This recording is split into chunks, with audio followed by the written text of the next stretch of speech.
সাংবাদিকরা আজকে দুনিয়াতে সবচেয়ে মজলুমদের মধ্যে একটা, যে একজন সাংবাদিক যুদ্ধের ময়দানে গিয়ে ভূমিকা পালন করছে না, তাকে শুট করে মেরে ফেলছে।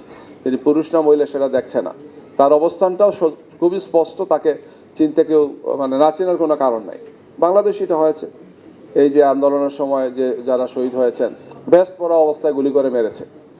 তো যেদিন তা মারে, যেমন সিলেটে আমাদের ইয়াকে হত্যা করলো, তুরাবকে, পুরো নামটা বলে গেছে, তুরাবকে যেদিন হত্যা করলো ওই দিনই আমাকে গ্রেফতার করে। আমরা জানাজা টানাজা পড়েছি। তো রাত্রে পুলিশের সাথে যখন গ্রেফতার করে নিয়ে গেল, বললাম যে আপনারা তো খুব শ্যুট করেছেন। না, আমরা কেউ করিনি। বলে না, তার হাতে তার গায়ে ভেস্ট ছিল। তো যেহেতু আমি ওই নিউজটা দেখতে পারি নাই, পরে বের হওয়ার পর আমি দেখলাম যে তার ভেস্ট লাগানো, চেনা যাচ্ছে সাংবাদিক লেখা, নামাজ থেকে বেরিয়ে সেই সময় তার গুলি করছে। এবং গুলি যে পুলিশ করতে চাই নাই, আরেকজন অফিসার হাত থেকে বন্দুক নিয়ে সরাসরি শ্যুট করছে। তো এই ধরনের রিস্কি অবস্থায় একজন সাংবাদিককে কাজ করতে হয়। যার বাবা কয়েকদিন আগে মারা গেছেন, তার বাবা একজন প্রতিষ্ঠিত সাংবাদিক ছিলেন, খুবই ভালো মানের সাংবাদিক ছিলেন, যদিও মফস্বলে কাজ করেছেন।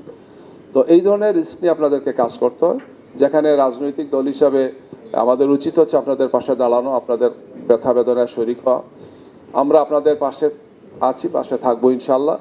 আমরা আপনাদেরকে যথাযথ সম্মান এবং মর্যাদার দৃষ্টিতে দেখতে চাই, এবং আমরা আশা করব যে আপনাদের মাধ্যমে আগামী নির্বাচন সহ নতুন এই বাংলাদেশ, মানবিক এই বাংলাদেশ, নিরাপদ বাংলাদেশ গড়ার ক্ষেত্রে আমাদের যে পরিকল্পনা, আমাদের যে চিন্তা, আমাদের যে ওভারঅল অ্যাসপিরেশন, এই সব কিছুতে আমরা আপনাদের সহযোগিতা পাবো ইনশাআল্লাহ। জনগণ যদি আমাদেরকে সমর্থন করে আমাদেরকে দায়িত্ব দেন, আমি এটা বলেছি এটা দায়িত্ব, তাহলে সেটার জন্য আমরা প্রস্তুতি নিচ্ছি। আমাদের ম্যানিফেস্টো, আমাদের পলিসি পেপার, আমাদের বিস্তারিত পরিকল্পনা সেখানে আছে।